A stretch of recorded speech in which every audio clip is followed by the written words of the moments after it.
ভাঙা ও অকেজো sluice gate, ঠিকমতো পানি ওঠানামায় বিঘ্নতা, জলাবদ্ধতার কবলে ফসলি জমি।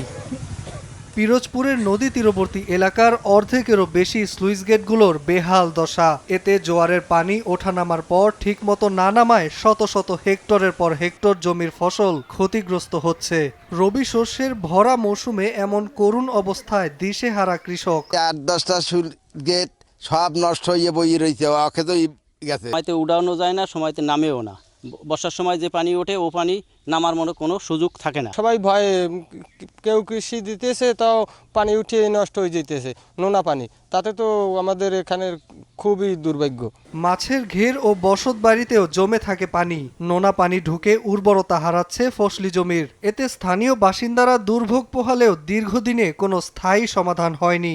আগামী বর্ষা মৌসুমের আগেই স্লুইস গেটগুলোর সংস্কার বা পুনর্নির্মাণের দাবি তাদের। ফসল আছে 67টা সুইচ গেট, আর এছাড়া 106টি সুইচ গেট আমার প্রয়োজন আছে নির্মাণ করা। এবং এই সুইচ গেট অচল থাকার কারণে এখানে রবি শস্য এবং বোরো ধান এগুলো আবাদ কম হচ্ছে। বরাদ্দ পেলে স্লুইস গেটগুলোর সংস্কার অথবা পুনর্নির্মাণের আশ্বাস পানি উন্নয়ন বোর্ডের। একটি ফিজিবিলিটি স্টাডি চলমান রয়েছে, যেখানে ইন্দুরকানী উপজেলা এবং অন্যান্য উপজেলার বেড়িবাঁধ প্লাস সুইচ গেট রেগুলেটর এগুলো পুনর্নির্মাণের জন্য একটা ডিপিপি দাখিল করা হবে। সেই ডিপিপিটি অনুমোদন হলে কাজ শুরু করা যাবে।